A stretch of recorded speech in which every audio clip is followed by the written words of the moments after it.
parti. Le rugby fauteuil, c'est un sport qui a été inventé dans les années 70 par d'anciens hockeyeurs et footballeurs américains qui, à la suite d'accidents de la vie, sont devenus tétraplégiques. Et du coup, ils ont voulu retrouver un sport collectif, donc fait pour eux, qu'ils ont d'abord appelé Murder Ball. Ça s'est appelé rugby fauteuil dans les années 2000 parce que pour entrer aux Jeux paralympiques, il fallait un nom plus politiquement correct.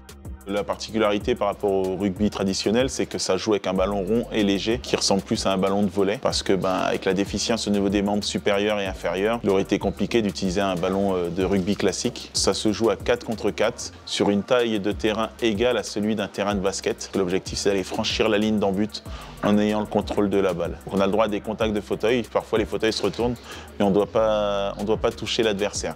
Je suis soutenu financièrement par la région Île-de-France qui a mis un dispositif auprès de pas mal d'athlètes d'Île-de-France. Le soutien de la région, pour moi, il est très important parce que ça nous aide en fait à améliorer aussi notre quotidien. Un fauteuil, pour ordre d'idée, c'est à peu près entre 7 et 12 000 €. Cet accompagnement, il me sert à toutes ces choses-là. J'ai participé aux Jeux de Rio et aux Jeux de Tokyo. Là, ça va être les Jeux à la maison, à Paris. Et clairement, là, l'idée, c'est d'aller chercher la médaille. Minimum un entraînement par jour. Et au fur et à mesure, je vais intensifier les choses, au fur et à mesure qu'on va se rapprocher de l'échéance. Très bientôt, je vais passer à 2 entraînements tous les jours. On va avoir 2 gros tournois de préparation importants avant les Jeux. Et l'objectif, c'est d'aller chercher la médaille.